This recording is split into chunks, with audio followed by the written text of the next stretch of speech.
అందరికీ నమస్తే నుల్లా welcome to MR media Telangana. This is రేఖ.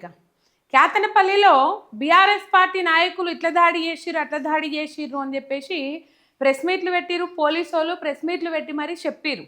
సరే, దాడులు ఎవరు చేస్తే జరిగినాయి, ఎవరు చేస్తే దాడులలో గాయపడ్డరు అనేది అటు పెడితే, మొత్తం మీద బీఆర్ఎస్ పార్టీ నాయకుల మీద కేసులు పెట్టిండ్రు. బాల్క సుమన్తో పాటు 13 మంది మీద అక్రమ కేసులు పెట్టిండ్రు. ఇప్పటికీ 14 రోజుల రిమాండ్లో ఆదిలాబాద్ జైల్లో బాల్క సుమన్ ఉన్నాడు.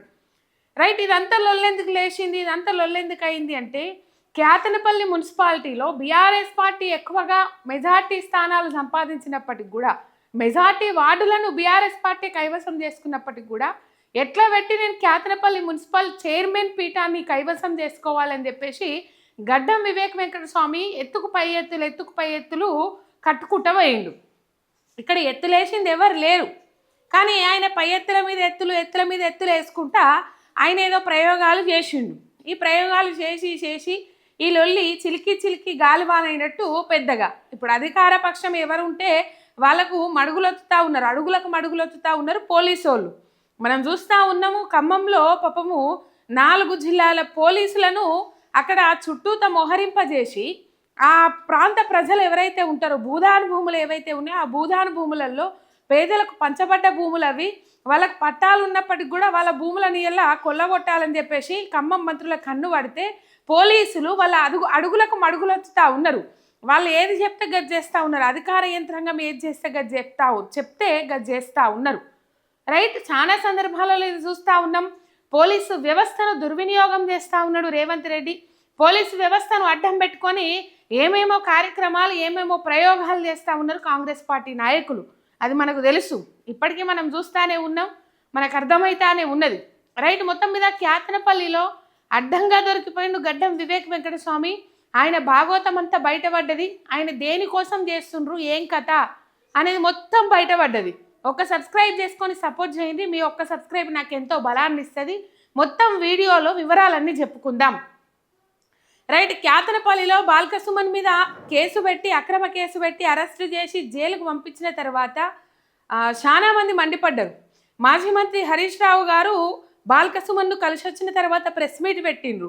పోలీసులు వ్యవహరిస్తున్న తీరు సరిగ్గా లేదు, ఏదైతే తప్పుంటే కేసులు పెట్టాలి కానీ అక్రమంగా కేసులు పెట్టడం సరైన పద్ధతి కాదు అని చెప్పేసి హరీష్ రావు గారు చెప్పిండ్రు. తర్వాత ఇలా బీఆర్ఎస్ వర్కింగ్ ప్రెసిడెంట్ కేటీఆర్ కూడా పోయిండు, బాల్క సుమన్ను జైల్లో కలిసి వచ్చిండ్రు. రైట్, ఇదంతా నడుస్తూ ఉన్నది. అయితే పోలీసులు కేతనపల్లిలో జరిగిన లొల్లి ఏదైతే ఉన్నదో ఆ లొల్లిని ఏ విధంగా తప్పుదో పట్టించిండ్రు పోలీసులు అనేది ఇక్కడ మనము క్లియర్ కట్గా వీడియోలో చూస్తాం.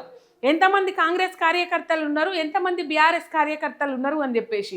ఏసీపీయా లేకపోతే మొన్న ఎవరో ప్రెస్ మీట్ పెట్టి చెప్పే కదా పోలీస్ ఆఫీసర్, మేము ఇంతమందినే రమ్మంటే బాల్క సుమన్ ఇంతమందిని వేసుకొని వచ్చిండ్రు, బీఆర్ఎస్ వాళ్ళు ఇంతమంది వేసుకొని వచ్చిండ్రు అని చెప్పేసి. అక్కడ మంది వచ్చింది ఎక్కువగా, దాదాపు 500కు మీద కాంగ్రెస్ కార్యకర్తలు ఉన్నారు.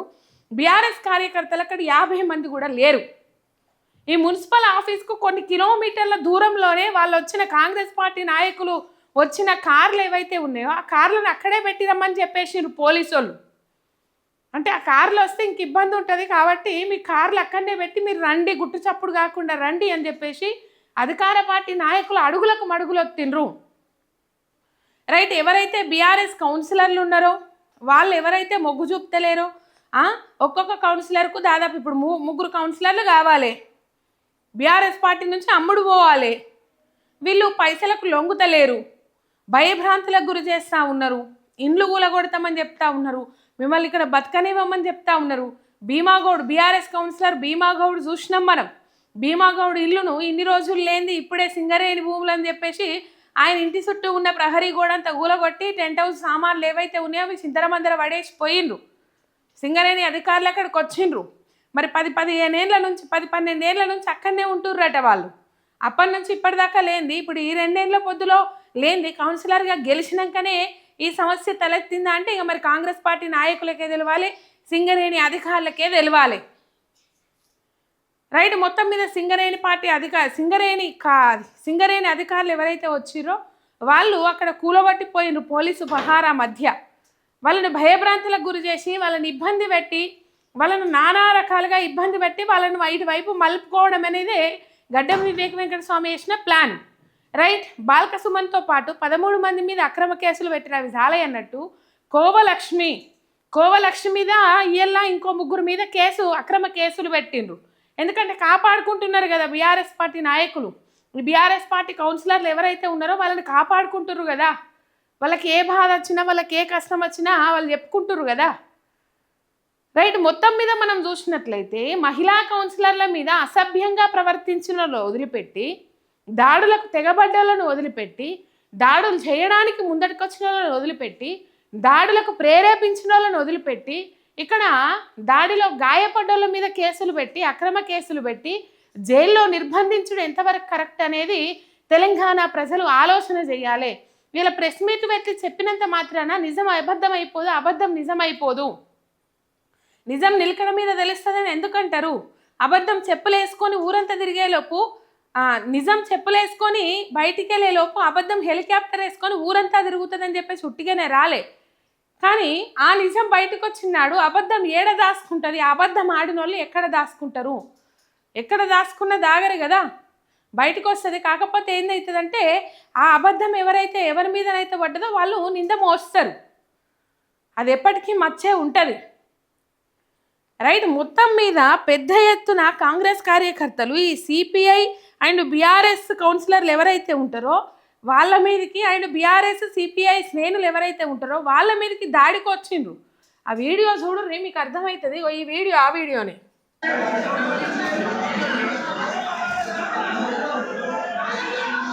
ఇక్కడ ఉన్న వాళ్ళు బీఆర్ఎస్ వాళ్ళు, ఇక్కడ నుంచి వచ్చేటోళ్ళు కాంగ్రెస్ వాళ్ళు. మీరు చూడుర్రి.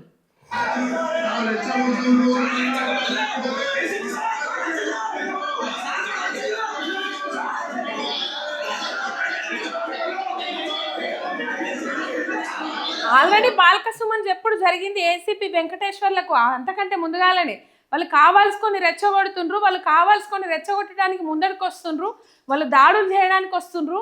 ఎటువంటి దాడులు జరగకుండా, ఎటువంటి ఇబ్బందికరమైన పరిస్థితులు ఏర్పడకుండా నిలువరించుండ్రి అని చెప్తే గప్పుడు వాళ్ళు దగ్గరికి వచ్చినాక గింత పొడుగు గింత ఉన్నది జాగా అన్న క్రమంలో అక్కడ పోలీసులు వచ్చి వాళ్ళని ఆపిరు. ఒకసారి మీరు చూడుర్రి.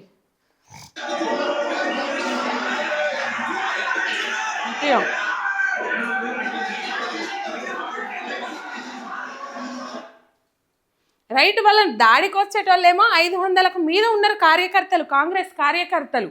దీన్ని తప్పుదోవ పట్టించే ప్రయత్నం చేసిండ్రు పోలీసులు. దీన్ని తప్పుదోవ పట్టించే ప్రయత్నం చేసిండ్రు. బీఆర్ఎస్ పార్టీ నాయకులే కాంగ్రెస్ వాళ్ళ మీద దాడులు చేసిర్రు అని చెప్పేసి చెప్పుకొచ్చే ప్రయత్నం చేసిర్రు.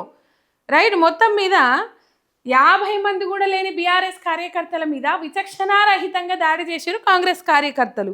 500 మంది బీఆర్ఎస్ కార్యకర్తలు దాడి చేసిండ్రని మీడియాను కూడా తప్పుదోవ పట్టించిండ్రు డీసీపీ భాస్కర్. తెల్లారి ప్రెస్ మీట్ పెట్టిరు కదా. ప్రెస్ మీట్ పెట్టి ముచ్చట్లన్నీ చెప్పిరు కదా. 500 మీద వచ్చిండ్రు, నేను 10 మందికి ఎక్కువ రావద్దన్నా, నేను 50 మందికి ఎక్కువ రావద్దన్నా, అయినప్పటికి కూడా 500 మందికి మీద వేసుకొని వచ్చిండ్రు, కావాల్సుకొని వచ్చిందని చెప్పేసి ఆయన ప్రెస్ మీట్ పెట్టిండ్రు. మీడియా ముంగడికి వచ్చి మాట్లాడిండ్రు. ప్రజలను తప్పుదోవ పట్టిస్తూ ఉన్నారు. ప్రజలు ఆ మాటలను నమ్మద్దు, మేము చట్టానికి అతీతంగానే పనిచేస్తాం, చట్టానికి అనుగుణంగానే పనిచేస్తాం, అది ఇదని చెప్పేసి మాట్లాడిండ్రు పోలీస్ ఆఫీసర్లు. కానీ ఇక్కడ చూస్తే ఏం తెలుస్తుంది వీడియోలల్లో? మళ్ళీ ఇయ్యాల అక్రమంగా గిన్ని రోజులైనాక మళ్ళీ కోవలక్ష్మి మీద అండ్ ఇంకో కొంతమంది బీఆర్ఎస్ నాయకుల మీద అక్రమంగా కేసులు పెట్టాల్సిన అవసరం ఏమున్నది? ఇవాళ ఏం లేదు. ఆయన నెల కింద 1000 మందిని వేసుకొని వచ్చి కాంగ్రెస్ పార్టీ నాయకులు అందులో చేరిండు, బీఆర్ఎస్ పార్టీలో చేరిండు. తర్వాత గడ్డం వివేక్ వెంకటస్వామికి మున్సిపల్ ఎన్నికలలో దెబ్బ పడ్డది. రైట్. మొత్తం మీద వివేక్ వెంకటస్వామి ఇట్లాంటి రాజకీయాలు నడిపిస్తూ ఉన్నాడు చెన్నూరులో. మరి ఎందుకో ఏం కథనో తెలియదు కదా. పుర్రలో పుట్టిన బుద్ధి పుల్లల్లో వేసిన ఓదు అన్నట్టు లోపల పురుగు మెసిలిస్తూ ఉంటే ఇట్లాంటి కార్యక్రమాలు చేస్తారు. మొత్తం మీద చాలా రోజుల నుంచి ఎదురు చూస్తూ ఉన్నాడు గడ్డం వివేక్ పదవి కోసం, ఎమ్మెల్యే పదవి కోసం చాలా రోజుల నుంచి ఎదురు చూస్తూ ఉన్నాడు. ఈ పార్టీ కాకపోతే ఆ పార్టీ, ఆ పార్టీ కాకపోతే ఆ పార్టీ, ఆ పార్టీ కాకపోతే ఈ పార్టీలకు వచ్చి గిళ్ళకెళ్ళి ఎమ్మెల్యే గెలిచిండు. ఆ గెలిచిన దాన్ని కాపాడుకుంటలేడు. మళ్ళా చెన్నూరు ప్రజలు ఆయన వైపు ముఖం పెట్టి చూసినందుకు కూడా అది చేస్తలేడు గడ్డం వివేక్ వెంకటస్వామి. ఇది జరిగిన కథ మొత్తం మీద. అక్కడ ఎక్కువ మంది వచ్చింది కాంగ్రెస్ కార్యకర్తలు, ఎక్కువగా దాడికి ఉరికొచ్చింది కాంగ్రెస్ కార్యకర్తలు, బీఆర్ఎస్ కార్యకర్తల మీదకి, సిపిఐ శ్రేణుల మీదకి. కానీ డీసీపీ భాస్కర్ మాత్రం మీడియాను కూడా తప్పుదో పట్టించిండు. ఈ వీడియో బయటకు రాకపోతే ఇలా కథ ఏమవుతుండే? వాళ్ళు చెప్పింది నిజమని జనాలు నమ్ముతుండే కదా. కానీ ప్రజలారా, ఇగో సాక్ష్యాధారాలు ఉన్నప్పుడు కూడా ప్రజలను ఇట్లా తప్పుదో పట్టించుకుంటా ముందడికి పోతా ఉన్నారు కాంగ్రెస్ పార్టీ నాయకులు. వాళ్ళ అడుగులకు మడుగులొచ్చుతా ఉన్నారు పోలీస్ అధికారులు. రైట్, ఇది కథ. ఒక సబ్స్క్రైబ్ చేసుకొని సపోర్ట్ చేయండి. మీ ఎంఆర్ మీడియా తెలంగాణ, శనార్థి.